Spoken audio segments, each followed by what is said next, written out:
In this video, we're going to talk about how social media is used in political campaigns. And here's the short answer. It's used to influence voters in the way they behave. Now, if that's all you wanted to know, you can leave. If you'd like to know how to use it in a political campaign so that you can help someone running for office or so that you can run yourself, stick with me because I got a lot to share. So what we're going to talk about here, because to know how to use it, you kind of got to understand the history and its special uses. So we're going to talk about the history of technology and how it was used in political campaigns. We're going to talk about what it does, how to do it, how to trigger human emotion. We're going to talk about the means that is used, and then we're going to do a deep dive into how you can use it to advance a cause, start a movement, or win an election.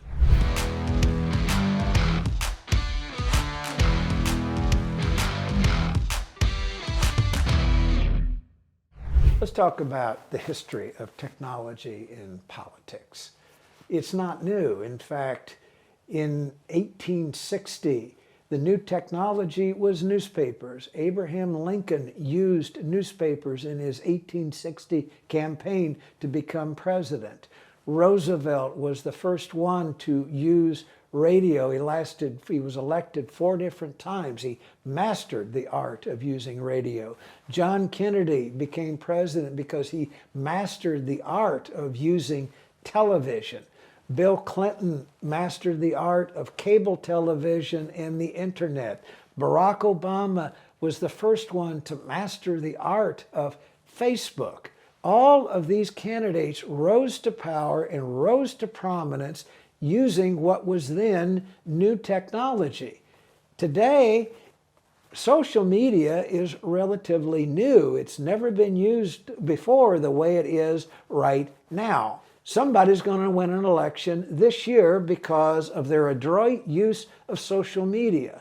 Now, there are some things that make social media different than past campaigns or past technological innovation in political campaigns. One of which is, unlike past technology, it's very easy to find like-minded people and to build tribes of people who are really interested in a particular issue or interested in advancing a particular movement or interested in advancing a cause. We didn't have two-way communication with the other technologies that have worked in the past. The second thing is the sources of information now we get about politics. I remember a time back in my days of my youth when everybody watched a guy named Walter Cronkite on the CBS Evening News. Walter was our main source of news of the day. And it seemed like the entire country tuned into the 6 o'clock news to get their news from that day from Walter Cronkite. Well, he was the only source of that information. There was no feedback to what he was saying. There was no commentary on what he chose to talk about. No criticism pretty much of what he said. It was just Walter telling us the way the world worked that day. It is very different. In fact, today there is no single source of news who could change the outcome of a political election the way Walter Cronkite was capable of doing it back in his day when he was the primary source of information to people. Now it comes from all parts. Someone sitting in their basement can say something pithy and get it attention and make it spread on social media. That has completely changed the back and forth about the way we communicate about politics in this day and age. There's also a how it is used that is very, very different than things in the past because of the ease with which it is done. It is used to cajole, it is used to convince, it is used to influence, it is used to repulse people about certain things or certain subjects. The secret of using social media is how your posts trigger one of the 7 human emotions. When you can trigger one of the 7 human emotions, you trigger a reaction from the person on the receiving end of those 7 human emotions. You trigger people on the receiving end of that information. What are they? Fear, anger, sadness, disgust, contempt, surprise, happiness, or another word for hope. If during the course of a campaign with your posts, you are triggering any one of those 7 human emotions, you will get feedback, you will get commentary, you will see your post shared. So before you ever post anything on social media, ask yourself, what am I trying to trigger here? What is it that I want people to do as a result of this post?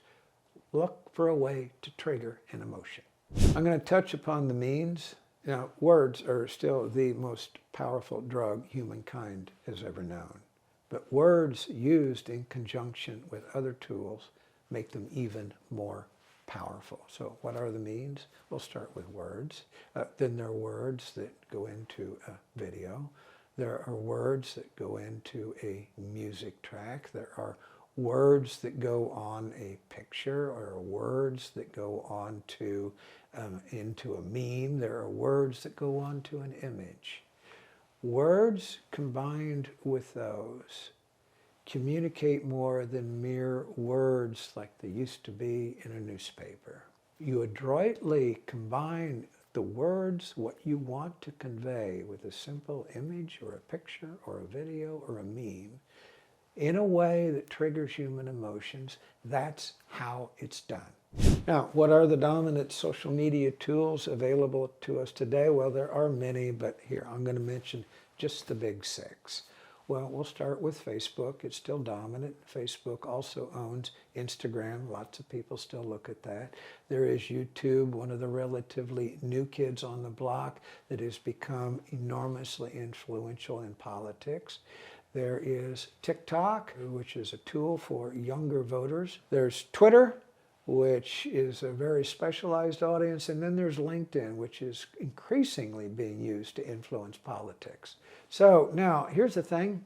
If you're running in an election and you're trying to reach many different slices of the electorate, you can't do just TikTok and think that grandpa and grandma are going to see your ad. Grandpa and grandma are not looking at TikTok.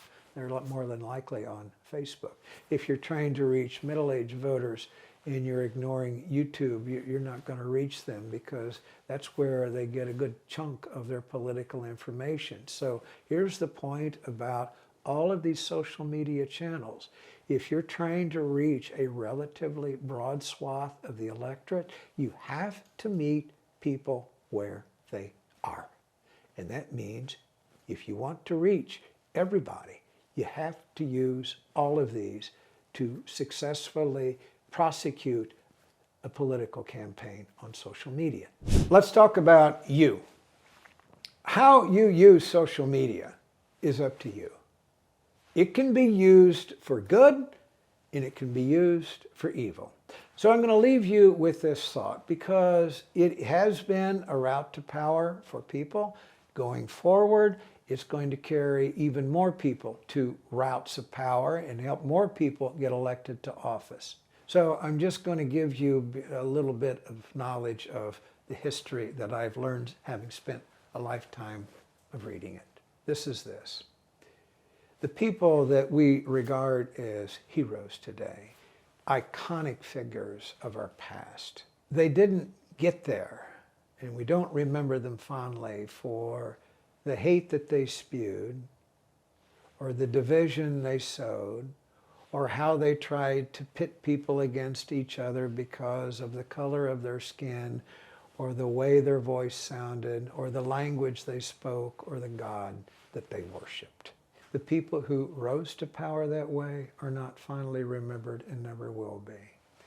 Those who have used technology for good are those who used it to bring some measure of freedom to people who had none. It was used to feed those that were hungry. It was used to bring housing and construct housing for those who didn't have it.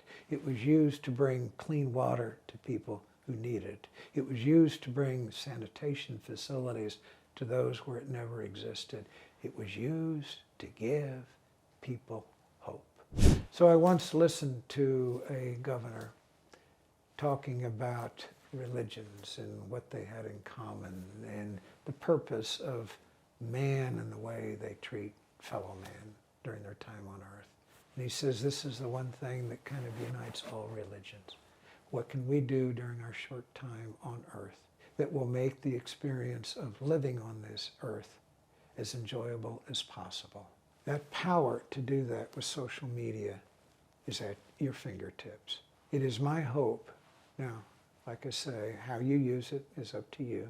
It, of course, is my hope that you will use it for good, because in the end, the only thing you're ever going to take to your grave is your reputation.